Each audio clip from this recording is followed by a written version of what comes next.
Coming up on this episode of DL Weekly, a Disney legend is honored on Main Street, the Lunar New Year foodie guide is out, along with the Sip and Savor Pass. The big game is coming to Disneyland, more magic keyholder perks, we talk to voice actor Vincent Tong, and more. DL Weekly starts now. Buenos dias, señorita. My siestas are getting shorter and shorter. Oh, look at all the people listening. Welcome to DL Weekly's Enchanted Podcast. Hey, Tag and Teresa, mi amigos. Pay attention, it's showtime. Hello and welcome to this episode of DL Weekly for the week of January 26th, 2022. I'm Teresa Urban. And I'm Tag Bushman. Thank you to Natalie A. for becoming an official weekly tier and Gretchen D. for increasing her support. Our supporters get some pretty fun perks like DL Weekly swag, bonus content, and access to our Discord community. If you'd like some more Disney magic in your day, head on over to dlweekly.net/support to join the community. So just a reminder for weekly tiers that this week is our book club discussion. The book we read was Magic Journey, My Fantastical Walt Disney Imagineering Career by none other than Kevin Rafferty. Super fun read. Very excited to discuss that with everyone on Thursday. If you are interested and if you're part of book club, we will have the link to that discussion in our Discord as well as on Patreon. It's that time again for our friend Eric over at Concierge to catch us up on other Disney news. Hello everyone, this is Eric Johnson with Concierge and welcome to the D180. While Teg and Teresa cover all things Disneyland, in the D180 we take a spin around the rest of the Disney universe and we do it in 180 seconds. Let's jump right in. We start our journey in France again. Again? Huh. 2 times in a row. Alright, I guess I gotta get to France. Anyway, Adventures by Disney is about to open up bookings for their next great river cruise. I told you a bit about the Rhine and Danube cruises last time. This week, we're taking a look down the River Seine. 8 days, 7 nights, 20 meals covered. Oh, and there's plenty more. Land at Charles de Gaulle Airport and get whisked away by your personal driver. Don't worry about your luggage, we have that covered. Unlike Walt Disney World. Sorry, Magical Express fans. After you board and get settled into your stateroom, say au revoir to the City of Lights as you start your journey as night falls. Your first full day includes hiking, biking, or just riding around the countryside. It's your choice. Spend an afternoon with your ship's chef, learning about the fine art of macarons. I fail every time I try to make one of these almond flour treats. There's no further punchline on this, it's just pastry shame. Head to the beaches of Normandy. The tour brings you to several sites like Omaha Beach, an American cemetery, and other memorials to the D-Day invasion. These sites reverberate with the significance of these historic battles. The cruise spends an entire day in this area, allowing you to soak it all in. A few more days aboard and you can hike along breathtaking chalk cliffs and explore a farming town with an apple orchard at your leisure. Tour the storied city of Rouen, sampling cheeses and chocolates from one of the world's most renowned dairy centers. Visit the Gothic majesty of Notre Dame Cathedral and explore still more ancient portions of the city. You might not find Quasimodo, but you will find areas where Joan of Arc and even Vikings walked. Day 6 of your journey brings you to the home of Claude Monet, which has been painstakingly reconstructed. The gardens here inspired some of the greatest Impressionist works ever made. Nearby, visit the Museum of Impressionisms for further evidence of Monet's works and those of his contemporaries. Round out your trip back to Paris with a further taste of the good life. It's been an amazing week traveling through northwestern France, but what if you could make it last a little bit longer? Adventures by Disney has you covered, friend. Spend an extra 3 days and 2 nights before or after your cruise in the heart of Paris. Spend a few nights in luxury at the Hilton Paris Opera, while you dine in the Eiffel Tower itself. Tour the Louvre Museum and witness the world's most iconic works of art like Da Vinci's Mona Lisa. Take the time and recommendations of your Disney tour guides to explore Paris on your own for an evening. These trips are actually discounted right now if you can wait a bit. Trips in 2023 are discounted $500 per person. Let's travel east around the world to Disneyland, where starting now through March 17th, you can book discounted stays at all 3 resort hotels on property. Guests at Paradise Pier receive 10% off of their stays Sunday through Thursday. If you want to go premium, check out the rates at Disneyland Hotel and the Grand Californian Hotel for the same dates. Get 20 to 25% off of your room based on standard or premium rates at these hotels. Let's head further east to the same Central Florida location we all know and love, Walt Disney World. Hollywood Studios is even easier to access right now with discounts on resort rooms that start from March 6th through July 7th. Why are we talking about Hollywood Studios right now? Disney released some new information regarding their newest barbecue restaurant in Toy Story Land named the Roundup Rodeo Barbecue. Shrink in size and become an honorary member of Andy's toy collection. Andy's new rodeo mixes a western town and a train station playset, along with your favorite Toy Story characters. We're guessing there's going to be some barbecue in there too. We don't know exactly what to expect at this point. This one's mostly concept art, but we're excited to try it out. And that's 180 seconds. I hope you enjoyed our quick spin around the rest of the Disney universe. If you would like to learn more about these Disney adventures or just have a few questions, please come on over. Visit the social media and websites of both DL Weekly and us, their official travel planners, concierge. We look forward to planning something special for you and your family. I'm Eric Johnson, and this has been your D180. Well, thanks, Eric, for giving us all that information this week, as always. Now let's get to the news.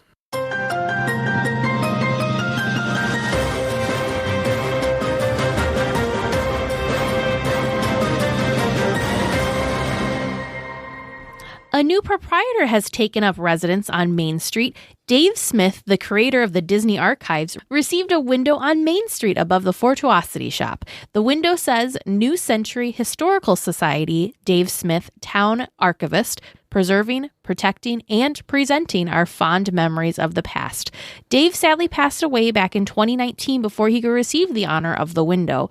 The ceremony was attended by Disneyland Resort President Ken Potrock, Disneyland Park Vice President Chris Thieler, Archives Director Becky Klein, Disney Ambassadors Mark Everett, King Jr., and Natalie Guzman, and Dave's sister, Jean Marana. Dave was named a Disney legend in 2007. Yeah, I feel like it's been... And maybe it's just I haven't paid attention to it, but I feel like it's been a little bit since we've had a new window on Main Street.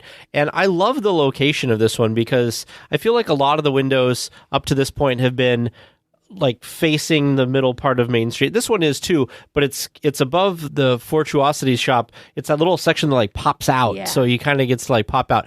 And I was watching the video of this actually, and Natalie like yanked the thing down. I was like, oh goodness, she pulled on that because I was like, what if it doesn't come down?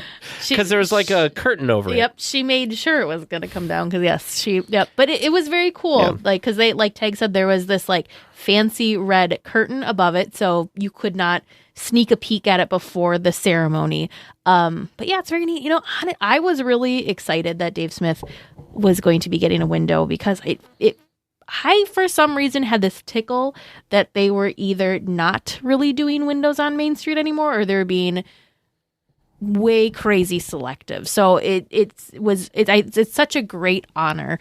So I think it's really well deserving because come on, look, the Disney Archives, without him, they wouldn't exist, which is just crazy. Because of Dave Smith, we know exactly how Walt's office was the last time he was in it. I mean, there's so many things that would have just been lost to history if it wasn't for this man and the department that he created. So it's awesome.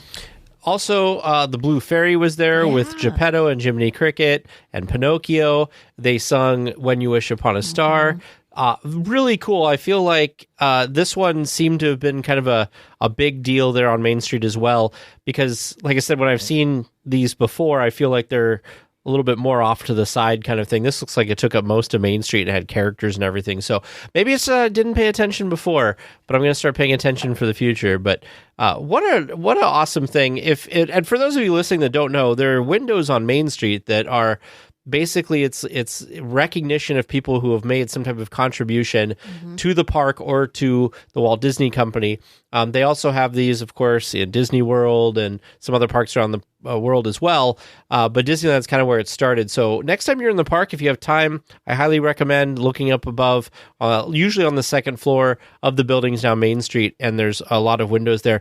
You could also go to City Hall, and I believe they have a list there that will tell you all of the different windows that are there and tell you where they are. So I need to spend more time doing this because I feel like I do enjoy Main Street and I do look at things on Main Street, but I don't find myself reading the windows as often as I should. So it's kind of interesting because there's a lot of windows on Main Street, right? But some of them are tied into, like you were saying, people that have had major contributions. And the other ones I think are just kind of maybe just there for show and they're not necessarily linked. But it is cool because I loved how they did this because they don't make it like, thanks, Dave Smith. It's this fun little tie-in that makes it feel very Main Street and very that, time period, but also is like showcasing and has a reflection on what it was that they did that was so helpful. One of the ones I can think of right now is Alice Davis's window has something about like sewing because she made a lot of the costumes for different animatronics and such. Obviously Small World would be the biggest one that comes to mind first. So her window has something to do with like sewing. The other cool thing that they did too was so not everybody, the public isn't able to attend the window ceremonies. So Becky Klein actually had done presentations a couple of times in the day for D23 members to attend. It was in the Opera House, and she did a talk about the window and about Dave Smith for D23 members. So that was something that was extra special. She's on my like strange bucket list of people to meet. Oh, yeah. Because she seems amazing and has such a wealth of knowledge. And of course is, curating the archives now. So yeah. Well, last week we talked about so much food that on the day that the podcast posted, the foodie guide to the Lunar New Year was posted. So we're just going to kind of talk about some other things that we did not talk about before. Though I do want to point out that I've seen reviews online and the reviews of the garlic noodles have been amazing, as well as I just saw another one down here. The sweet potato macaron also got amazing reviews from people. Makes me wish I was there right now to have some of this food. I already had dinner tonight, but it's making me hungry again. Heard so many good reviews of the food. I don't know if I've seen a bad review of food yet. I'm sure somebody somewhere out there has not enjoyed something, but kind of like the beef Wellington kind of had really mixed reviews, sure. But I've seen lots of good reviews. So we last week had talked about what the food carts had, but what the foodie guide let us know in addition to what the different carts had is what different locations have. There's so much food at this festival. I think it's great. The photos, of course, are beautiful. You just want to reach into the screen if you could to try it. Now, there's also on this same list, there's Hong Kong Disneyland and Shanghai Disneyland who also have some food. But spoiler alert, Disneyland has the most food. But there was things, like the cappuccino cart. So the new Joffrey's cart has a couple of items specifically for the Lunar New Year festival. Of course, we talked about Lucky Fortune Cookery, but the studio catering truck, that's another one that we hadn't talked about before. They have hoisin pork sliders. Yum. There's also a seasonal cart in the Redwood Creek Challenge Trail. This sounds really interesting to me. I don't know. At first, when I read it, it sounds like it's got to be a dessert, right? Brown sugar steam bun topped with blue cream cheese icing. The first time I read it, I read just blue, I thought of blue cream cheese and thought of blue cheese, and I got very confused. Oh, yeah. But yeah, brown sugar steam bun, that just, yum. Anyways, tons of good food. It probably isn't true, but for some reason it feels to me like they're just, every time they release these menus and foodie guides, it feels like there's just more and more and more and more food. I do want to say, I know this isn't Disneyland, but because this also has Hong Kong Disneyland and Shanghai, I want to say the Asian parks do an amazing job with their presentation of things because they're huge on Mickey. Everything's kind of Mickey shaped.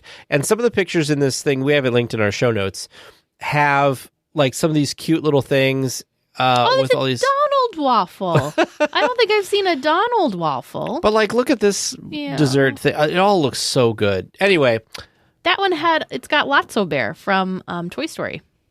Right here, yeah. The little fruit slice there. Wow. It's making me hungry. Neat. It's making me hungry. Oh, it's from Sunnyside Cafe. So that's Sunnyside Daycare. Sure. Yep. Toy Story themed. Very cool. Any and all weekly tiers that go and get to try this deliciousness, please report back and let us know if it really is as good as it looks, because, man, yum. Minnie Mouse is celebrating National Polka Dot Day with a virtual retreat hosted on Instagram each day from January 31st through February 4th. The events will showcase what it means to be positively Minnie, with different guests each day. The sessions will begin at 10 a.m. Pacific, replays will be available afterwards, and topics include empowering your life, styling, forging good friendships, turning a passion into a business, and more. To attend the virtual retreat, check out the link in our show notes. I'll tell you, though, as I was writing this, the turning a passion into a business, I was like, podcast, check. But this is a neat idea of doing kind of like an online seminars daily. They're only going to be 10 to 15 minutes a piece, but you're going to have all these different people on to talk about all of these different topics. So what a great way to kind of spread some knowledge and kind of make it fun with National Polka Dot Day with Minnie Mouse and everything. Are any of these things that you're interested in catching online? I think the empowering your life, forging good friendships. Basically, I think all of maybe styling is the only one that doesn't sound like one that I would sign up for right away, because I do not consider myself stylish. I don't really, So, yeah, but all of them sound really interesting because it's all kind of areas that maybe I know a little bit of, but it's always good to learn more of. Yeah, and these are only some of the things they're going to talk about because they have more people that they haven't announced yet that are going to do some of this too. So very exciting. Could be interesting. I also like the fact that they're doing it on Instagram because I feel like you could go, there's usually like on a website or even like a Facebook Live kind of thing, but Instagram is like a different medium for that. So that'll be interesting. Well, this week we have pricing for the Sip and Savor Pass guests can purchase to make the most of their Lunar New Year eating. For $43, the pass includes 6 tear-off tabs that are good for select food and non-alcoholic items. Magic key holders get a $3 discount on the pass. I mean, $3 may not sound like the greatest discount that there ever was, but that saves, it's a couple bucks at least. And if you're planning on trying multiple items, why not get the Sip and Savor Pass? Again, we do suggest that you do the math. So let me do the math real quick. Sorry, you're doing the math, Teresa? Yeah. So we do suggest that if you do not have the Magic Key discount, make sure to try and get items with your tabs that are over $7.17 to make sure that you get your money's worth and you at least break even. If you are a Magic Key holder, you want to try and make sure that you get items that are over $6.67. So Magic Key, so basically $7 is kind of your break even, if not do better point. So if your list is very long, try and write down what your dollar amounts are so you know which things you should use tabs for and which things would make more sense to pay out of pocket for. Because that's what we did for the other festival. It worked out really well. God, I want some of that food again. It was so good. He's, of course, talking about Festival of the Holidays food because we did get the Sip and Savor Pass for Festival of the Holidays, and yum, so good. All these things have been popular, too, because we've seen this weekend reports of how long the lines and stuff have been. We had a couple weekly tiers who were in the parks, and they said that the lines were just crazy. I think they joked and said that the food lines were actually longer than attraction lines. So I could see that. I could see that. Sports fans should get excited. The Super Bowl is coming to Disneyland. ESPN will have some hosts at Disney California Adventure from February 9th through the 13th.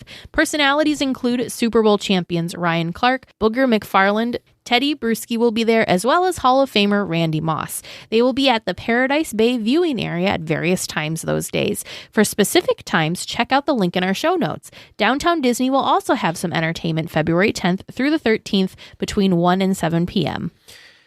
So I always laugh because when they use the term Super Bowl, so when I worked at the news station, you could not say Super Bowl. It's like super protected by the NFL. So it was always the big game. So I thought it was funny that they were able to actually talk about the Super Bowl, although considering that this seems to be an official thing, it should be fine. I mean, we don't know who's going to be in the Super Bowl. I will say my mom was very excited the other night because the Niners beat the Packers by like 3 points or whatever, and her team, she loves the Niners and doesn't like the Packers. And then her other team, the Chiefs, also beat the team that they were playing against. I don't remember who they were playing against, by just a little bit as well. So very exciting. I'm not a sports person, so I don't know any of these people. No, I've heard of Randy Moss. Super We're not exciting. a football podcast. Yeah, right? super exciting for football/Disney fans to be able to kind of experience this. This would not be something I would have guessed was happening. And the funny thing is I saw the like Disney football logo and kind of just breezed over it a couple of times this weekend. Was like, I don't understand this. And then when I was looking through and finding the news articles and actually like stopped and looked at what the football-y looking thing was about, I'm like, oh, this is actually pretty cool. Oh, geez. Yeah, I know. I'm terrible. I feel like back in the day, the ESPN zone was a popular place to be on the Super Bowl day. And we always know that it's been Disney World generally, but the Super Bowl champions always go to Disney World, or at least some of the team does. Well, we briefly talked about the redesign coming to the Magic Key Terrace in Disney California Adventures soon.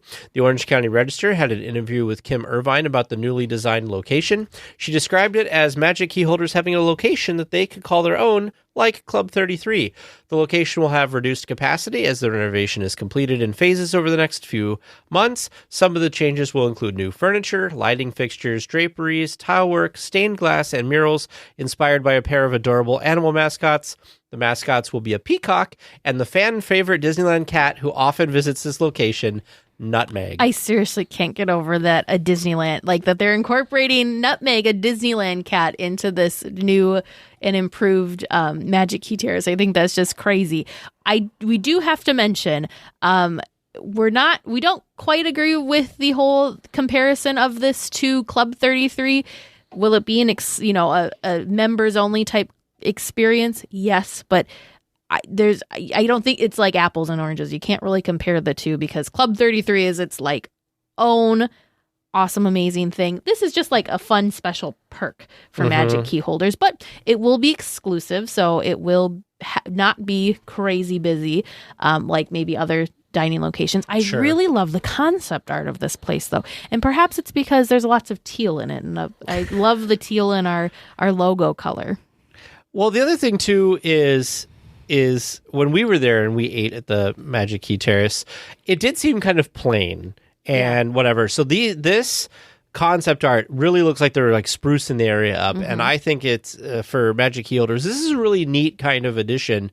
Something that as annual pass holders wasn't something for a long time that we had anything like. So very cool that they're doing something like this. I do like the look of it. I'm excited to see what it looks like in the end. It was kind of a strange space up there, I guess. I remember coming to meet you guys and I didn't even know there was like seating as far down as you guys were. But that, in fact, I'll be honest, if it wasn't for the last few trips we've gone, I had never been in this part of California Adventure. And the fact that I know it's there now is kind of nice. Yeah, it's kind of like tucked up and hidden. So maybe that's the other reason they decided to compare it to Club 33, because you don't really know it's there unless you know it's there. But again, apples and oranges, not nearly going to be the same level that Club 33 is. I'm really excited. I can see the peacock themes in the concept art here. I seriously geeked out. I have not met Nutmeg in person myself, but the Disney nerd in me just like super geeked out that they were going to incorporate a Disneyland cat as one of the mascots for this. I think that is so cool. So Disney. And I just can't wait to see how they do that. More information has been announced about the Magic Key Holder Celebration Month coming to Disneyland next month in February. Magic Key sunglasses sporting the Magic Key and Disneyland logos will be available across from the Blue Sky Cellar in Disney California Adventure. A third poster was announced to be offered in downtown Disney. This one is the blueprints of Avengers Campus and another special attractions poster, which will be at Wonderground. A Magic Shake will be a hidden menu item at Black Tap, and a themed adult beverage called Imagine will be at Ralph Brennan's Jazz Kitchen. Other thing to note too, Wetzel's Pretzels will be giving out pins with purchase as well. These sunglasses Like I'm not. They're fun. I don't think they're going to be super high quality, but No. gosh, I want these. And on top of that, the shake, of course, looks really good. But this, I don't even drink alcohol, but this Imagine cocktail looks amazing. So it's an alcoholic cocktail provided of Empress gin, mint flavored syrup, fresh lime juice, and sparkling wine, topped with a color changing glitter dust. It's served with a rock candy stir for good measure. It looks so refreshing. Color changing glitter dust. How fun. You know, it kind of reminds me of like something you'd get at Bing Bongs. I don't know, probably because of the candy and the color, but it feels gives me that kind of vibe. Also, the cell phone cases. Yes. The one that looks like It's a Small World and the one with Sumida Cast on it looks amazing. I know there's also fans in our Discord chat that love the Tinkerbell one that's coming. I'm just hoping, because my problem with the cell phone cases is it seems like they only have it for like one or two models of phone, and if you don't have those two models, you're out of luck. So I'm really, really hoping that they will do something where it'll have more models available, because I feel like they're just really limiting people to be able to buy those. Well, you know, do you know this? Do they still have, because it used to be like a print on demand thing. Are they still doing like the DTech on demand? Yeah, I think are they so. Are they still print on? I would think doing like print on demand, you'd be able to have more variety, because then it's not like you've committed to this many cases of this design for this one specific model versus like, oh, we just have this many in stock ones that we can make whatever. But I think the last time we were there, you'd buy them like off the rack kind of thing. So I don't know. We'll have to pay attention next time we're there. Or if any weekly tiers know if it's, you know, that kind of print on demand D-Tech thing, or if you're buying them off the shelf now, that would maybe give us a little insight as to why the limit on different shapes and models. Yeah. One of the famous mountains will be taking a quick refurbishment break next month. From February 28th through March 4th, the Matterhorn will be closed. No word on what will be worked on at this time, but good to know if you're making a trip to the resort during that time frame. The Redwood Creek Challenge Trail has a new inhabitant. Raya from Raya and the Last Dragon has a meet and greet setup with special lighting that makes it really beautiful at night. Guests can also ask cast members to walk by the location instead of waiting in the sometimes long lines to actually meet Raya. Guests that choose this option cannot stop, so be aware of that if you do choose the walk-by method. Yeah, apparently if cast members, and they're not always allowing people to do this, but if when they do, apparently they're being very strict of like, move along. Like, I don't even think it's possible unless you're doing drive-by photoing that you're going to be able to quickly take a picture. I love the fact that Raya has made it into the park. Of course, we had Mirabelle from Encanto was like even before the movie came out. And the fact that Raya has been out for quite a while and she's just now showing up, I'm just glad that she's there. Her outfit and everything looks cool. Her little meet and greet area looks kind of neat. So it's definitely something I want to see next time we're there. The meet and greet area is very detailed. I love, this is one of the things that I think I will keep saying, but I just, these distance meet and greets feel like they've been plussed. Yes, you can't go run up and hug your favorite characters, but the spaces that they've created around the characters are just so detailed and so cool. Whereas before it would just be, you know, you'd see them like walking out, you know, in the park. You didn't have so many dedicated meet and greet spaces like this. So I think it's very cool that we are getting that. The other thing too, I can't wait. We've seen pictures of Raya's area, like at dusk. I don't know if she does meet and greets at night, but I do want to see what this lighting looks like when it's darker. So again, if weekly tiers do get to go back and meet Raya and it's a little bit darker out, please send us your pictures. Would love to see them. Will I be warned though? I did read reports that the line to meet her was like over an hour long at some point. So very popular since she's since it's a brand new meet and greet. Just a heads up to everybody. I didn't put this in the news because I forgot about it, but I did see reports online that starting January 26th in Disney World, some character sightings will be available through Genie Plus. Oh. So you can reserve that through Lightning Lane to whatever to bypass the standby line to see some of your favorite characters. So this is in Disney World, but my guess is if it's successful there, it'll probably be coming to Disneyland as well. So just a heads up, nothing's been announced, but that's what they're doing over in Disney World. The only way that I can see that making sense and working for Disneyland would be like meeting the princesses, you know, in Princess Fantasy Fair. Or if they have, because I feel like those meet and greets would need to be behind closed doors to make them more exclusive. Yeah, the 4 that they said were Mickey at Town Square and Magic Kingdom, Cinderella and Visiting Princesses at the Fairy Tale Hall, Tiana at the Fairy Tale Hall, and Olaf at Celebrity Spotlight in Disney Hollywood Studios. So these are areas where it's kind of not just in the distance kind of things. Interesting. But we have the Princess Fantasy Fair where people can go, so that might end up being a GD Plus thing at some point. Princess Fantasy. I would say that maybe like Mickey's House could become that one, too. but where it's closing soon. Toontown being reimagined, who knows. Interesting though. Speaking of characters, a fun part of Toy Story Midway Mania has returned. Mr. Potato Head is back talking with guests as they wait to experience the attraction. Mr. Potato Head has been behind his curtain for a while since his eyes were not functioning correctly for the last few months. I noticed the last 2 times we were there that Mr. Potato Head was not out, and it made me sad, and for some reason, I don't know. I was assuming, maybe it's a COVID thing. Sure. And they don't want people kind of grouping and gathering in front of him. And maybe that's I made excuses. I did not think that poor Mr. Potato Head was having some stage fright issues and was having issues with his eyes. I'm glad he was able to see the potato optometrist to get that worked out. I love Mr. Potato Head. One of the things I love most about Mr. Potato Head is this character is amazing. He can take his ear off and put it back on. I know. So cool. It reminds me of a more high-tech version of like Roz in the Monsters Inc. ride because Roz can talk to you and stuff too, and I love these interactive parts of the attraction. So good to see Mr. Potato Head is back.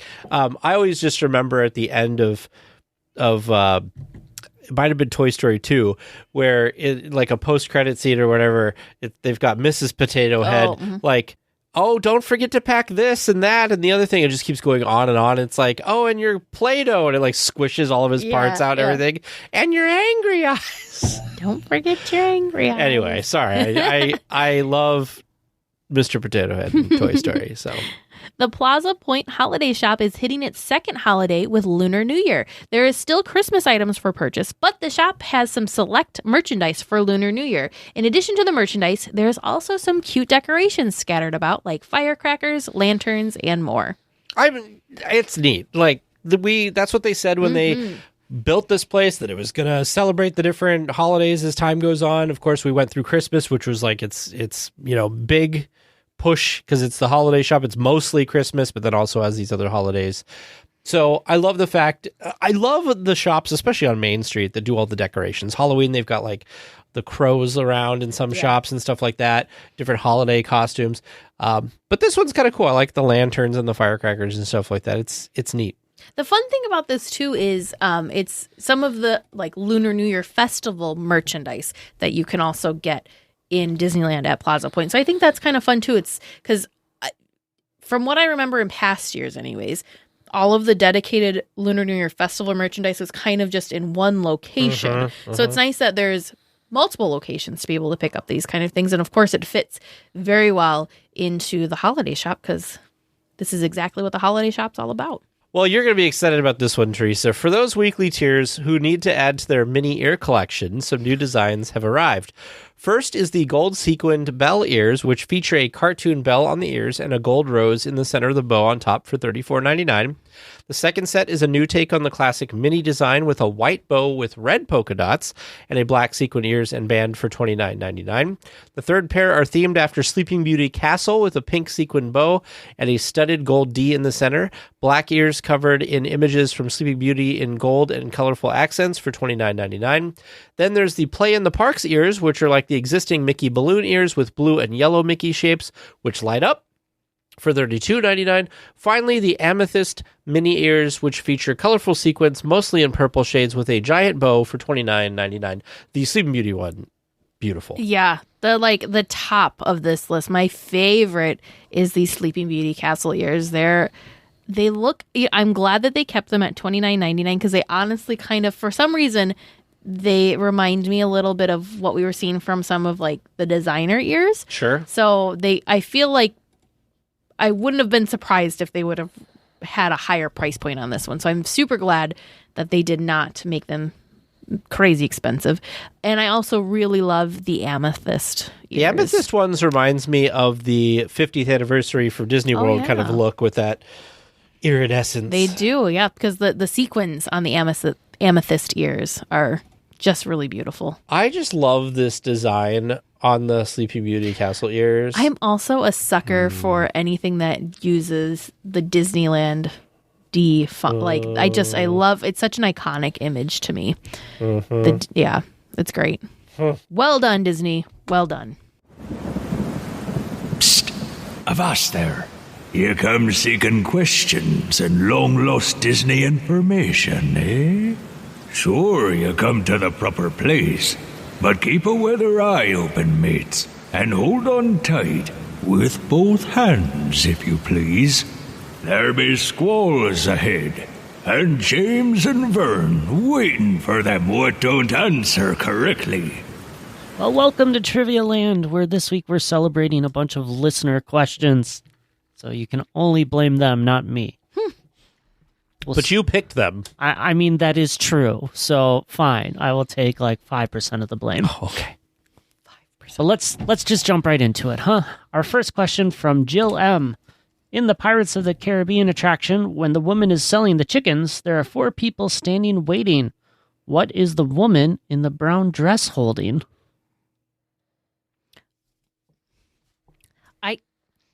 I feel like she's just got like a handkerchief. This is in the auction scene with the chickens? Yes. I think. Oh, wait a minute. Somebody has a cage. I'm going to say she's holding a cage. Now I'm second guessing which one's wearing the brown dress. Because the first time I thought about it, I thought it was a grandfather clock, but that was the old one because that was the guy taking the grandfather clock. One of the guys in the line has like it on his back. Does he? Okay. Mm-hmm.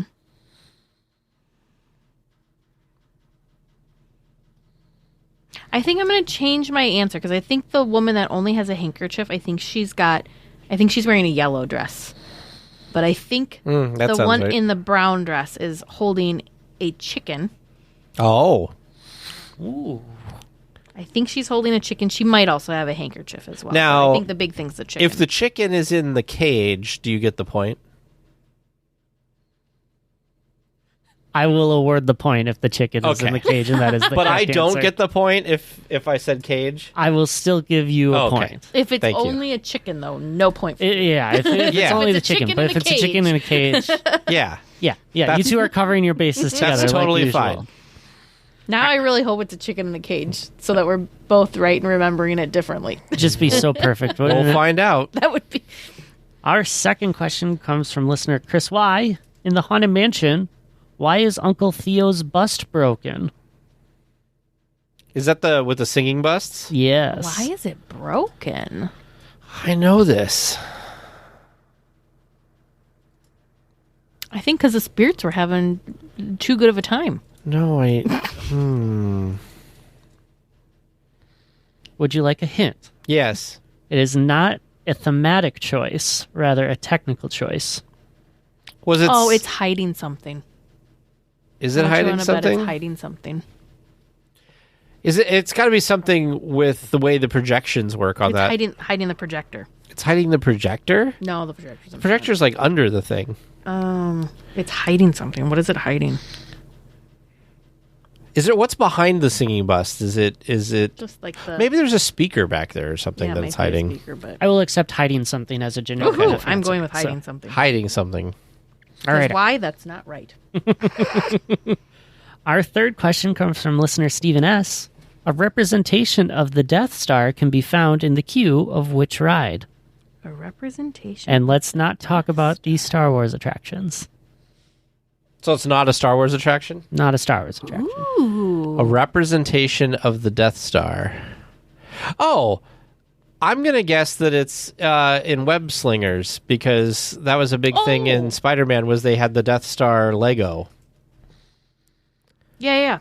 Or it could also be in the collector's, somewhere hidden in the collector's place. I'm gonna go with web slingers. Web Slingers? All right. One last question. Are you going with web slingers? Yeah. All Always right. go with your gut, right? That's right. I feel like it's maybe one of the sketches or something Did we run out of in the months? pre-show. We did, because you know what I forgot to do? Buy a new calendar. calendar. No. I said it like 10 times when we were there, but I forgot. Sorry, James. That's okay. Our last question from listener Liberty M, who's doing the work for me of a cast member costume. I am immediately recognizable with my bright colors, crisp vests that feature white and colorful stripes. I am also seen with matching colorful pants and a fun straw hat donned with bright colored strip of fabric. Dapper Dan's. Oh, yeah. That is. That was not very convincing, Peg. It's a Dapper Dan's. I could see parts of things in my head, but like, you know how sometimes you get like a part of a picture in your head and you're like, but where? Like, give me the rest, but it's like fuzzy. So you're jumping on the Yeah, Dapper Dan's. Dapper Dan's. Excellent. Well, we will find out all the correct answers for these questions after this week's discussion topic. So for this week, our special guest, Vincent, has a movie coming out on Disney Plus, coming out this Friday. We talk about it in part 2 of the interview, so we wanted to make sure that everyone knew about it this week so you can catch the premiere. The movie that he is in, he's in Ice Age, The Adventures of Buck Wild. He is the voice of Crash, one of the possums. Looks super fun. I know Teg and I are very excited to see it. Well, this week for our discussion topic, we are speaking with Vincent Tong, who wanted to be titled Vincent Tong the First, the amazing actor of the upcoming Ice Age, The Adventures of Buck Wild that's coming to Disney Plus Friday from when this episode is posted. That is the 28th of January. Yeah. So thanks for being on the show and talking with us tonight. Thank you so much for having me. Now, I just want to be clear, I'm just teasing him because we asked how he wanted to be introduced, and we were kind of joking around. So I can already tell that this interview is going to have a lot of joking and playing around, so I think you guys are all in for a treat. Just a treat. Ad voices. Already, awesome. We've gone off the rails. I love it. I love it. If you paid your admission, yeah, you get a few voices. So, Vincent, you actually had emailed into us because you yourself are a big Disneyland fan. So, Yes. please tell us your Disney story. How did you become such a fan of either the parks, the movies, the brand, all that? Yeah, my Disney story, I think, begins when I was like a little kid, and I loved watching movies, of course. And one of the movies that brought my love of Disney was Bedknobs and Broomsticks. Great movie. Angela Lansbury just rocking the house as a witch. For people who haven't seen it, you got to watch it. It's about a witch. She's a witch, but she's an amazing bumbling witch, and she's fantastic in it. And I think it started my love of musicals as well, because I recently rewatched the movie and I was like, oh my goodness, like this movie is unbelievable. First of all, has a mix of live action and animation, and is a phenomenal musical. Great music in it. Portobello Road. What's the other song? Bobbing along on the bottom of the beautiful briny sea. Yes. Like, so much fun. So yeah, I think it started from that and watching Dumbo. I think it was on the same VHS tape. That's back in the day, kids. Look it up. There was a 3 letters, VHS. Hope I didn't go too fast for y'all. Look it up. So that movie was on the same VHS. So it would be Bedknobs and Broomsticks and Dumbo. And I love Dumbo, and I would cry all the time when Baby Be Mine, I think it is the title of the song. Oh my gosh, just heartbreaking when Mama Jumbo would rock Dumbo. Yeah. All locked up. And I would do an impersonation. This is, I think, my very first impersonation that my parents told me that I did was of Timothy Mouse when he gets drunk. And he's like, come on, Dumbo, we gotta go. Chewing your ears. You know, so that was like my very first impersonation, apparently, when I was a kid. I would act like drunk Timothy the Mouse. Hopefully. Yeah. Yes, of course. Yes. Wow. Yeah. Yeah. So I think that's where it started from for me, and I loved everything Disney. And so my family, we in my childhood lived in Toronto, Ontario. That's near the border and on the East Coast. So I was a Disney World kid. So lucky that my parents got to bring me to Disney World a few times. And my parents tell me that the very first ride, they didn't even know much about Disney. They were like, it's for kids. Let's go to this one. Snow White. Yeah, I heard of that movie. Let's go in. Snow White's Scary Adventure. And had a good choice for our first ride. So yeah, we hated it. Screaming and crying. And so they tried Small World, and it was like Small World for like 8 hours, because that's the only ride that we would go on. They're like, this is safe. We're not sure about the other ones. But this one is good. I thought you were going to say you went on It's a Small World, and then you were like, the music is terrible in this. And then 2 for 2, just not doing well. Yeah. No, we love Small World. We did. My sister and I. Mm-hmm. So yeah, I was a huge Disney nut from then on. And we went a couple of times, and but you know what the funny thing is like, I wish we had, and that's why I wrote into you guys, because I love your podcast. It's super fun, and I love to listen to it and hear all the stories of your trips as well. And anyway, I didn't have this community as a child. I was literally a closeted fan, because all my Disney stuff was in my closet, hidden from my friends. Yeah. They didn't see it. It was like my little like sparkler that I got in Disney World, my little like flip books of the Disney animation, my Disneyland maps. They were all kind of curated and like put together really nicely on the floor of my closet. But nobody knew it was there. It was just for me, because I didn't have a community like you guys have here with DLWeekly. So yeah. And then I actually became a cast member at the Disney store in Burnaby here at Metrotown, way back when. And so, yeah, I was a cast member there, wearing the awesome khaki pants. My goodness. White shoes.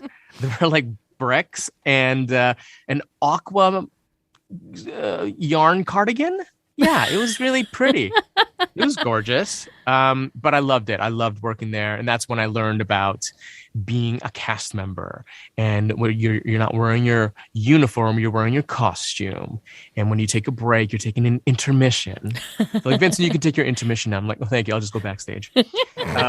So yeah, all the lingo was there. And I loved it, because I did musical theater for fun at that age. And I loved musicals all my life, and then eventually did it professionally for like 15 years. So, yeah, I think that's really it. Well, Disneyland, I guess I should answer that. I was a huge Disney World fan. And then it wasn't until we moved back over here to the West Coast. I'm in Vancouver, BC, Canada right now. Started going to Disneyland a bunch, and just fell in love with the original Magic Kingdom. Mm-hmm. It's like my happy place, my wife's happy place. My wife, who I met, man, I'm just going on tangents here. That's okay. That's you've listened to the podcast. So my wife and I met very traditionally on Bumble. That's a dating app. So which is a cool app, because the girls get to make the first move. If you guys match up, the ladies have 24 hours to initiate a conversation. Otherwise, the match is gone. It just disappears. So luckily, I'm very honest with myself. I'm very proud that I'm a Disney fan. On my profile, I was like, I'm a huge Disneyland nerd. I'm assuming you are as well. And so my first message from her was, I used to work at Disney World. What's your favorite ride, or something like that? And I was like, oh my goodness, what? So I had to speak to her right away. So she was a cast member at Epcot. So she's originally from France. So she did the program. And so she worked at the French Pavilion and the World Showcase over there. Dang. So yeah. So we both were cast members. That's super cool. Well, get her on the mic. No, I'm just kidding. Right? Forget about this guy. Where is she? Burying the lead there, man. Jeez. I know, right? So yeah, and I did do one cartoon. Well, I did a few cartoons that were on like the Packages from Planet X was my very first Disney XD cartoon, and I was like just like super happy about that. And then Gigantosaurus came out on Disney Plus, and then now Ice Age Adventures of Buck Wild, which I'm super happy to be a part of, and just getting emails from like Disney Studios. I'm like. I mean, that's pretty epic. That was one of our best like Disney stories I think I've ever heard, because we had, like everything. That's the fact that, that Disney kind of got you interested in voices, whether you realized it or not, as a kid. So like true. That was so much fun for you to be able to be Timothy Mouse, albeit drunk Timothy Mouse. But still, like, how cool is that all those years ago, that's kind of all where it started. Yeah, I really owe it to Disney and like my parents letting me watch so much, TV and cartoons at that age. But yeah, but I love Disneyland now. Love it. It's like my go-to place. I think this is one of my highlights of my life is that I got paid to go to Disneyland in California as well as in Hong Kong. Wow. Yeah. Which is amazing. Yeah. Not because of anything Disney related, but just because there were My Little Pony conventions close by. And I do voices on My Little Pony, and they, the agents negotiate, and I was like, well, what if they paid me in Disney passes? They're like, done. Wow. Because I'm such a nerd. That's awesome. That's awesome. But you know what? Way to use that to your advantage, though. You're like, hey, this convention's nearby. Now we get to see what our Venn diagram of DL Weekly and bronies. Yes. Because bronies are My Little Pony bros. Yeah. Do you guys know any bronies? No. I do. Do you? I do. Yes, I do. Bronies are awesome. You don't know him. Oh. But yeah, I don't even remember which birthday party it was. It was My Little Pony themed, and everybody got My Little Ponies. Yes. Yes. Well, you got to tell him now that you talked to a voice from My Little Pony. He'd probably tell geek him out. Flash Sentry says hi. Ooh. Yeah. Well, we got to leave that in the podcast that he's got to listen to this episode. There you go. Oh my God. That's so cool. All right. Yeah. See, this is going to be a great interview. I'm so excited. So let's get through the next couple questions. Then we can just go crazy. We can go buck wild, if you will. Hey-oh, there you go. When entering Disneyland on the first day of a visit, which way do you go? Do you go left towards Adventureland? Do you go straight through the Castle to Fantasyland? Do you go right towards Tomorrowland? What's kind of your attack plan on that first day? Oh, I love this question. And I'm going to even back that up even more. I love to go through the left tunnel personally, because here you leave today and enter a world of yesterday, tomorrow, and fantasy. And I always go through the left tunnel. For whatever reason, it's my chosen path in life, just to go through the left. I feel a bit weird when I go through the right. It's like, I'm not doing it right. I just got to go back, go do it. See, I feel like I'm the opposite. Back up and go. Yeah, right? See, I feel like, especially like the last trip we were there, I feel like we always went in on the right. We do seem to tend to go to the right. So now when you're in, like, does it matter what turnstile you're in? If you're all the way over on the right side. I'm not that obsessive. My gosh, that's just weird. Some people are. No, but I think but I think the question was that she was trying to get at is like, if you're on the far right turnstile, do you still go to the far left tunnel? Yeah. It depends. If you're doing rope drop and you got to get there, you got to get there. I will sacrifice the left tunnel to get to the front of the line for rope drop. That's how it was when we were trying to get candy canes. Do the candy cane shuffle. We're trying so hard not to like run and get in trouble, but walk as fast as you could. So all of these grown adults like. I gotta send you this video. I made a little like vacation video, YouTube video of my wife's first time going to Disneyland when I took her to Disneyland, because she's been to Disney World as well as Euro Disney or Disneyland Paris. Yeah. So it was my first time taking her, and she loved it. And we were there for rope drop, and it was my first time doing rope drop as well. And people started running, and I'm documenting this. I'm like, oh, that's nice. Everyone's walking. And this guy goes, this is Disneyland walking. And I'm like, that's awesome. And he's like old school. He's been there for so long. And him and his wife are just like trucking it for Peter Pan. It's we did as well. amazing how fast those people can walk without Right? actually Hey, running. I'm a like, really good speed walker. I should really just implement that next time. It's just like it's I was like the probably trying mall to be so walkers. polite. yeah, but That's what like they're to like. the They're just next like- level though. I Yeah. was impressed. Okay, so I think you said it, but we were talking over you. So after you get through the left tunnel, Oh yes. Yeah. where Yes. do you go? Okay, so this depends. Usually it would be Peter Pan. Oh. Yeah, just because I want to get that out of the way as well, because I love that ride and I don't want to wait for a super long time. And I probably will ride it at the end of the night as well.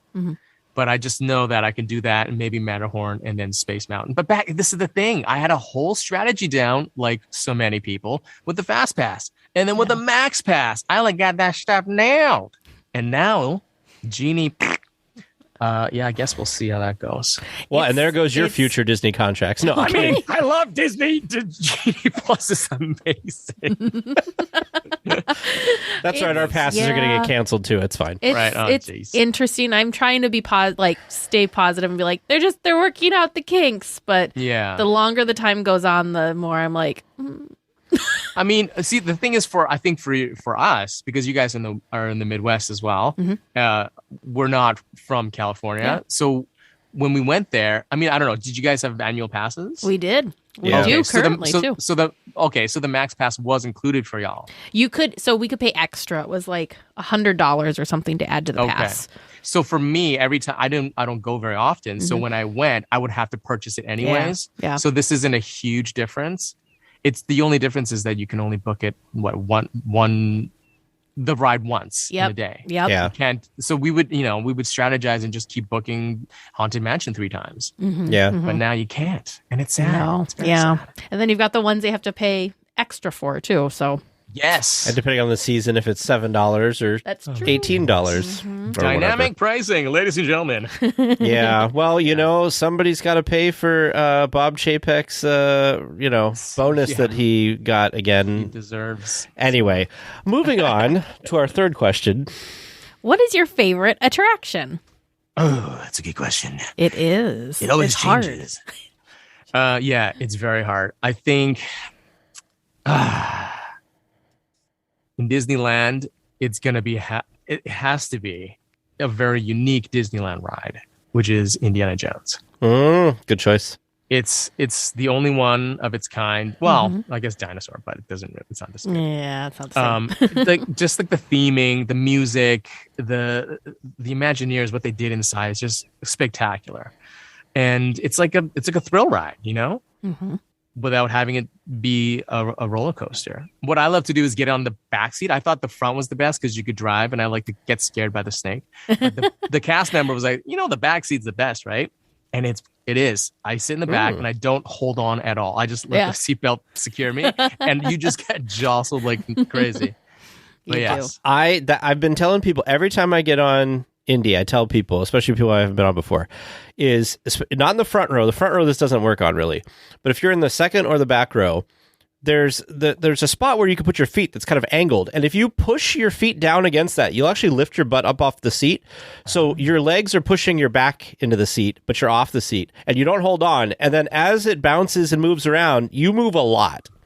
I don't know. Last way more time fun. we were on it, it felt way more like Well, it did feel a little bit more crazy. It's like they ratcheted up the bumpiness. I love it. I love it. I think that's what I always try to do is make my seatbelt loose so I can get the most craziness. there you go. There And you I go.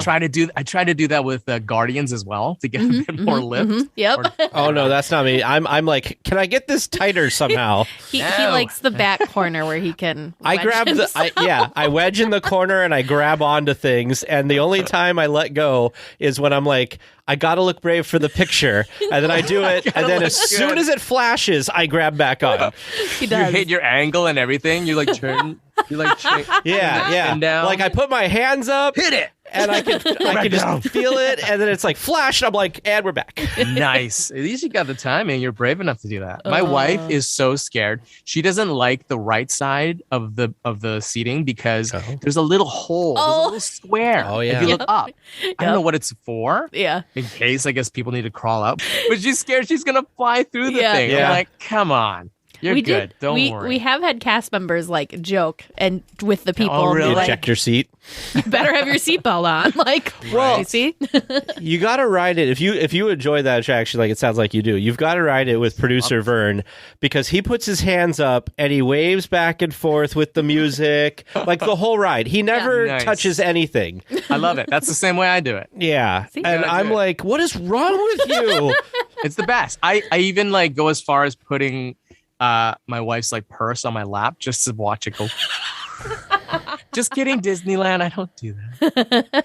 I put everything just on watch the it phone. float. Yeah. It's all fun and games until your wife's purse goes through that hole in the ceiling, and then that's true. and then she's like, "You made me lose my purse." Why do they even have that hole? Oh my goodness! All right. So there you go. I have to ask you a couple questions from your intro that are stupid and silly, but I will forget them. So my first question is: you worked at the Disney store. How often did people come in trying to do that thing where they have to get through to the back and touch the wall without somebody saying hi to them? That's like an express thing. What? That wasn't a Disney store thing. That was a Disney store thing because the goal was you had to get into the Disney store and go to the back wall where the plush were, and you had to touch the wall without a cast member saying, "Hi, how are you doing today?" or "Welcome to the store" or whatever. I could never do it. Maybe that was a California thing. I've never heard of that. But well, that's pretty exciting. Because here it was a different store. It never like worked. Express or something. You had to like run to the back, touch the wall. The thing is the Disney store that was in my town was fairly narrow. So the cast member, like at the cash register, or if there was a cast member literally anywhere in the store, you were going to pass within 5 or 6 feet of them, and of course they were going to say something to you. So it was like impossible. Right. But now there's like hardly any Disney stores anywhere, which is sad. That's true. So let's talk about something more interesting. Sorry, I thought he was going to have a good answer for me. I apologize. Boom. Tell us, so before we get into your voice acting, which is of course like the main reason you're here is to promote the new movie. Let's talk about, I'm curious about your time at the Disney store and just how that was, what you did, what you liked, what maybe you didn't like. So back then they had the mountain of plushies, the plush mountain that we had to like fix every night, which was brutal. It was just terrible. What a stupid design. For employees. It looked cool though. It looked amazing. Cool. Yeah, I'm speaking from an employee. That was like what? I think I was like 15. No, it wasn't that. It's like 17, 18 years old, maybe. I think. Anyways, that was really hard to do. But I did love just like interacting with the kids. They're super excited, and I was such a Disney nerd. So just talking to them about different movies that they watched, that, they loved. And so this is a cool little story. Back when I worked at the Disney store, Mulan was the big thing that came out, and so this girl was singing Reflections. Who is that girl I see? And I was like, who is that? She's got a great voice. So I looked her up on like, man, I'm dating myself. Dial-up internet, probably. And this girl's name was Christina Aguilera. And I was like, oh, who's that? So she had one website. And I was like, I work at the Disney store. I heard you sing. You're amazing. And then I was kind of like spreading the love, just saying, you're amazing. As a performer, you always like to hear that you did a good job. Yeah. And then her mom actually wrote back to me and was like, oh, thank you so much. I'll let Christina know. Do you want to be part of her fan club? We just have this little mailing thing. So I like signed up for the fan club and I chatted with her mom a few times, and you would get like a newsletter in the actual mail, like snail mail with like Christina Aguilera's updates. This is way before anything popped up for her. And then I got one email from Christina because I don't know. It was just kind of like a fun little like geeky group of people who love Christina. I was like telling them what's up in my life. And I was like, I got into the show choir. And then Christina wrote back, was like, congratulations. Very happy for you. Who knows if it was actually her. It's a good story. Anyway, yeah. So yeah. And then you're the Christina Aguilera hipster. Like I knew her before she was big. I am like that. What's that? Okay. Here's a hipster joke. Can I tell hipster jokes? I think so. Is that this is a friend of mine told this joke. Might not fly at all. Why did the hipster burn his mouth on this pizza? I don't know. Because he ate it way before it was cool. Oh, that's a good one. That's a good one. That's all That's right. good. That's also kind of, it's kind of like a dad joke. Yeah. A little bit, right? Yeah. There you go. Very fun. I love that you were in the original Christina Aguilera fan club. I was. Yeah. Yeah. Back in the snail mail days, too. Snail mail. I remember, you would try and write into your favorite celebrities, and maybe they would send you a signed photo back, and it was all snail mail. Yeah, that's right. People forget. I don't know if that answered your Disney Store question at all. But we got some. You gave us something cool, better. It's okay. Yeah, I got some cool they're not lithographs, but they're the prints that came out. Yeah. Prints that came out. I think that when they re-released the movies again, they gave us. So I got a bunch of cool prints and pins. And just recently, I went through my box of Disney stuff, and I have a Disney Store watch that's exclusively made for the Disney Store. And this other Mickey Mouse watch, I think, for the Disney Store as well. So yeah, some cool memorabilia. I remember those lithograph postery things because I think we got one. Yeah.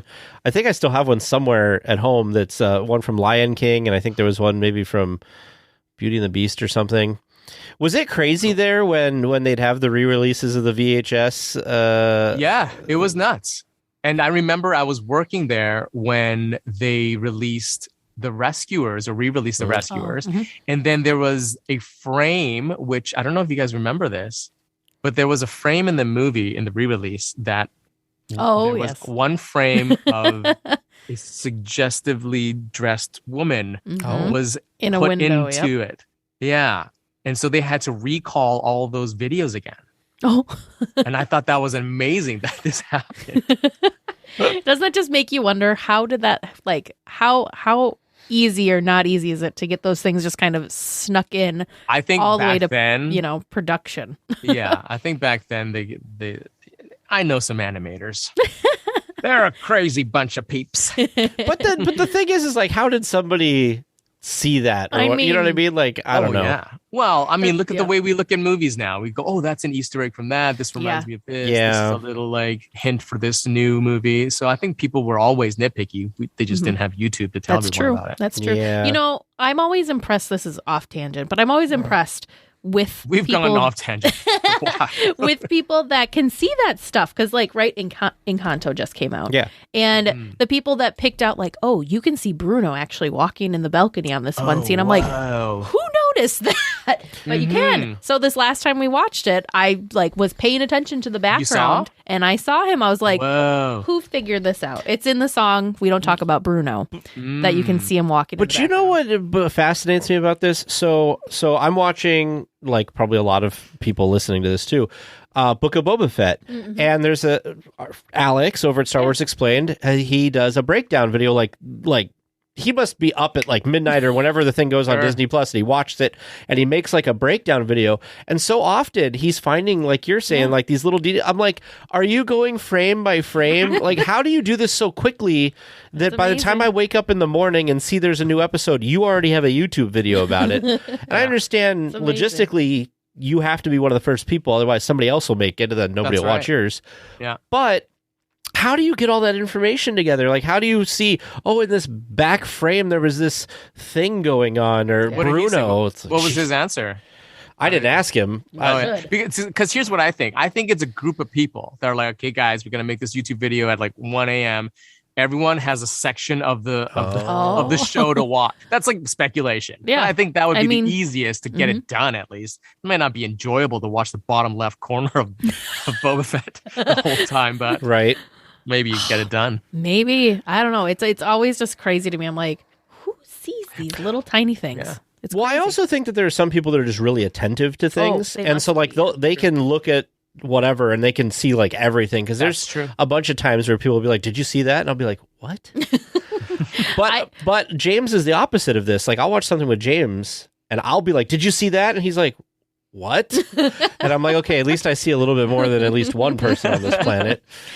I also always kind of laugh with myself and think maybe it was the animator that planted that little thing that was waiting for someone, and maybe nobody said anything, so then they're the one that like releases it out into the world like, hey, did you see that? Right. There was that whole time period though at Disney where like The Little Mermaid got re-released and they had to like they were saying on the cover it looked phallic or something like that. So there's all these weird. Oh, it was extremely phallic. Yeah. Yeah. So how did you get into it? Obviously, when you were young, you were doing voices, but how did you get into wanting to like, hey, this is going to be a career or something I want to do for a job? So I did musical theater for a long time, and I've, loved singing and dancing, but I never thought about voiceovers for a living. It was just like I want to be a star on Broadway. That was the dream. Like I wanted to do that, like sing and dance. And I did, and not on Broadway, but I did it professionally for a while, and it was super fun. But man, it does not pay. It's so hard to make a living as an actor and as a musical theater performer specifically. It was so super difficult. But for my like year-end project at this musical theater school I did for a year, I did this demo. I wanted to like make a voiceover demo. So I created this demo called Fridge Freaks. And I wrote the whole script. It was about just food talking to each other, trying to escape this fridge. And way too long. It was like 4 minutes long. And then when I did, I was working out in Toronto for a bit, and I came back to Vancouver, and I was like, I'm going to try to do this voiceover thing. Pitched the demo to an agent, got an agent, and started submitting me for different things. Wow. And I've always loved doing impersonations. I used to, again, dating myself. My goodness. Landline phones, kids. You don't know what this is. But we had answering machines that were actually on tapes. Yep. And so I would leave like a different voice memo, like an outgoing one, be like, "Welcome to the Tong residence. Well, we're not here to get the phone, but just leave a message and we'll call you back."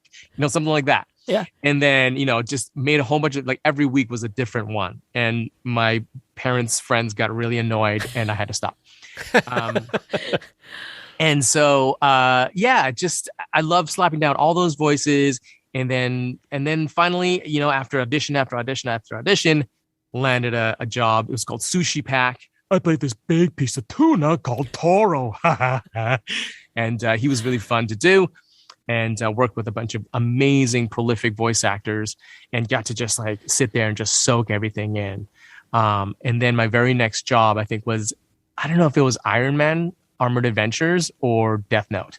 But it was all like sort of coinciding. I was like, wow, this is like I'm starting to like hit my stride and getting into the voiceover world, because it is a very small niche of people, who were doing cartoons when I was a kid who can still sound like this. So, why choose somebody else when they're amazing?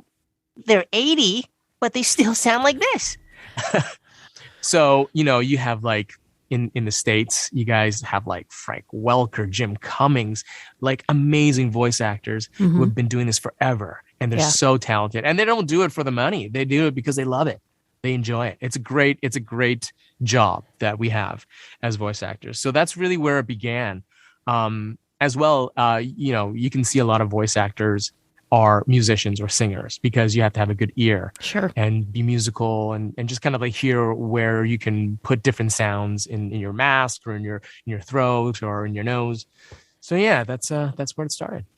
Fascinating. So with, the one thing that's always really fascinating to me, especially when it comes to, when you realize like, oh, this one person did, this character, this character, this character, never would you have known it if you didn't see the name kind of thing. So what can you tell us about the process of how you become these characters and how these voices get created? Because a lot of the times, just in what you've done in the time that we've talked, it's like, how are all these noises coming out of the same person? Yeah. So it's fascinating to me, like that you can create these, Yeah, it's just a lot of practice talking to yourself. Yeah, constantly just looking in the mirror. It's not weird. I swear I got friends. Just doing that. I always loved mimicking things as a kid. Like doing Barney from The Simpsons. All right, give me another flaming Homer. Hey, it's a flaming mole. What are you talking about? Come on, Barney, get out of here. So just doing that stuff. And then when you're like, okay, I gotta make this voice.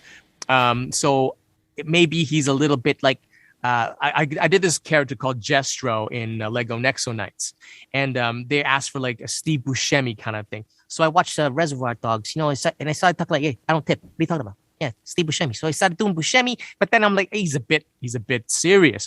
So then I went a little bit more up here. So almost like Timothy Mouse. Like Timothy Mouse would be very happy up here, but this guy's a bit of a bad guy, right? So okay, he's from New York somewhere. I don't know where he's from, but he's got a bit of an attitude. But he's got a bit of a soft side too. So you kind of got to find that kind of vulnerability because he was a villain, right? That's the thing. He's a baddie, but villains are the most interesting because they got a backstory. He wasn't really bad. He was just misunderstood.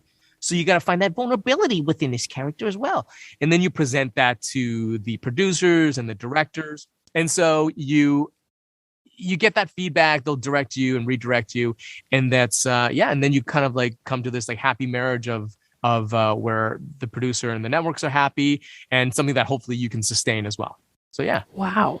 That's really neat that you get a lot of creative, like you can be very creative with the voice. It's not like, no, not like that. No, not like that either. You don't have, it's not like it's being micromanaged on these voices. That's really cool though. No, it's just, it's interesting. When I first started, like I said, Toro was a bit weird, but not weird, but like he's a bigger voice. I had to put on like a character voice. But when I did like Iron Man Armored Adventures, it was more like this. And then when I was the Mandarin, it was a lot deeper. And then for Matsuda in Death Note, it was like this. So I started like booking a lot of these like kind of hero guys. And then I booked soon after that Kai in Lego Ninjago. He's the red ninja. And so, this is Kai. Like, yo, what's up, guys? It's Kai. And like, I'm like, I'm just doing like my voice sort of, but like a cooler version of my voice. And then I was like, oh, I wish I could do character voices. And then there was like a period where I was doing like all little kid voices. So, like all I booked was like little kids. I'm like, can I just kind of go through puberty so I don't have to sound like that at 9 a.m.? So it's interesting. It kind of like ebbs and flows, Wow. That's so cool.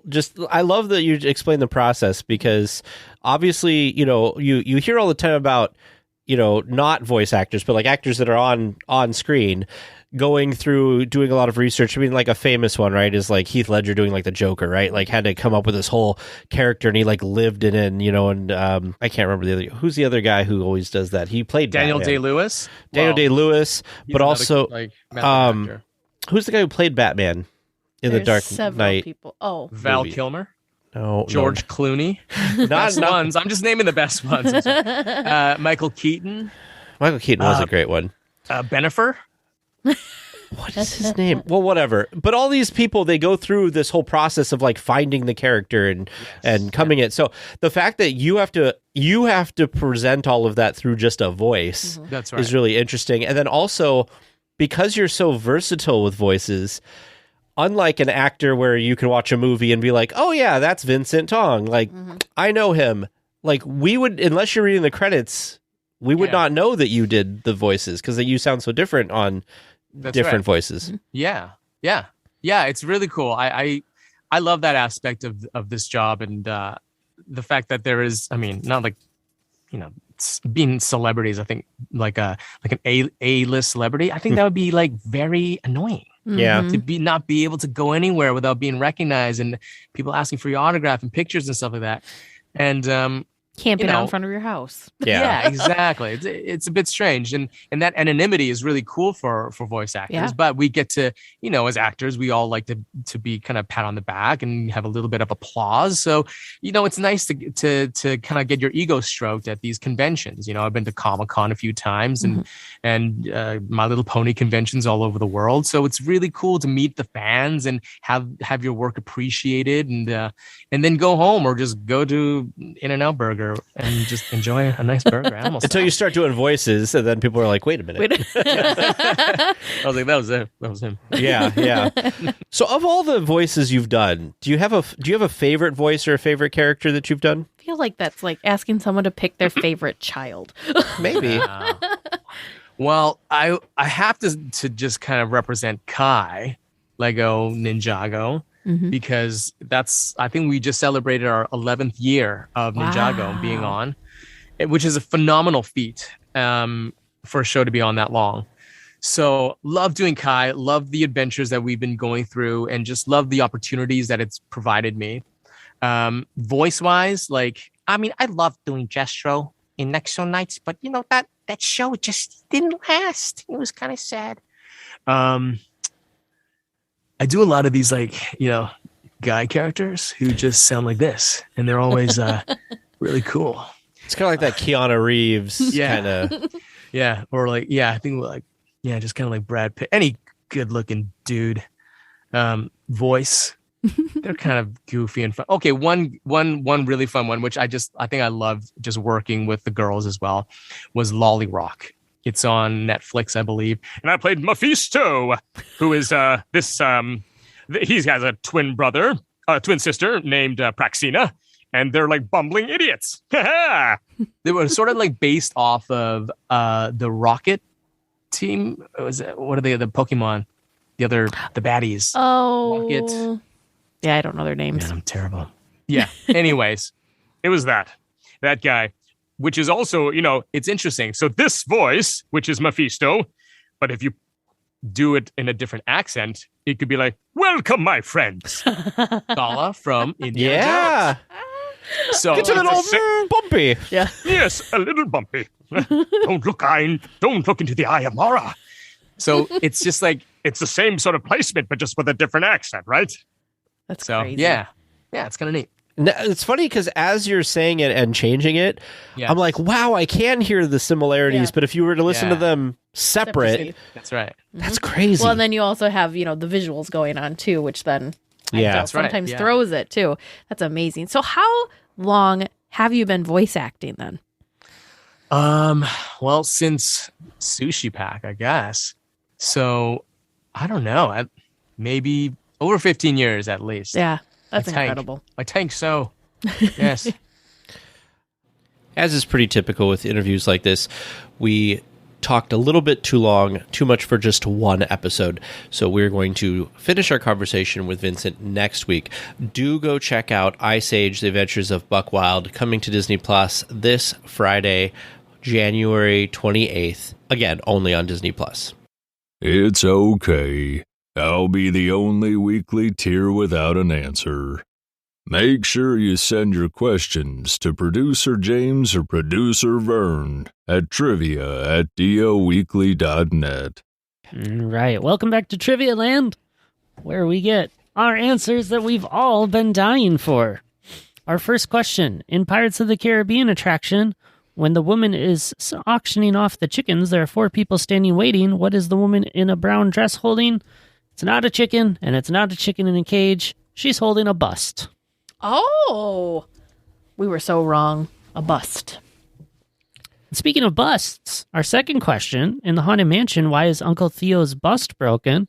Thanks to Chris Y for this one. It was actually an interesting find, I think, on a TikTok, but there was an error during the filming that caused it to be on a slant. So rather than redoing it, they just put the bust on a slant. Oh, that's so cool. See, this is what I love about Imagineers. So creative. Exactly.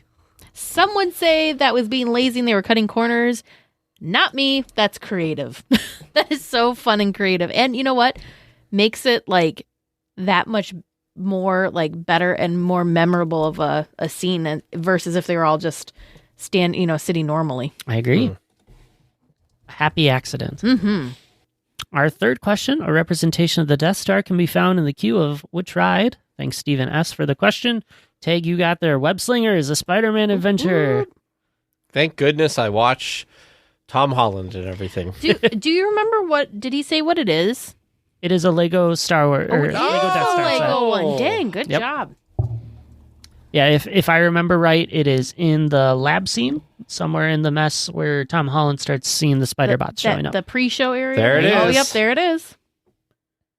Dang. I didn't see it myself, but I had a feeling. I thought it was in one of the sketches on the wall.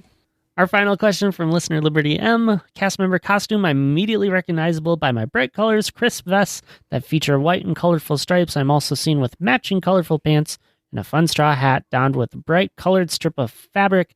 Teresa definitely knows her Disneyland Main Street characters. The Dapper Dans are who we're describing. Ooh, Good job, Teresa. we did not do bad this week. No, 2 for 2 and 2 very confident answers in those last We two. can't we just let forget those first two. Vern questions. do it anymore because he. We didn't do too bad. I got 3 last week. Yeah, good for you. Yeah, 3 to Tag's 1. How interesting. Hey. Well, do you want to help us stump or let them feel good about themselves in Trivia Land? We're always taking great listener questions and sharing them on air. Send an email to producer Vern and I. It's trivia@dlweekly.net. Well, we will be back next week with more Disneyland news and information. Until then, go out and enjoy the parks. Please remain seated until the podcast comes to a complete stop and the doors have opened. Then collect your belongings, watch your head, and step carefully from the episode. On behalf of all of our crew, thanks for traveling with us. And we hope you have a happy and memorable visit here at DL Weekly.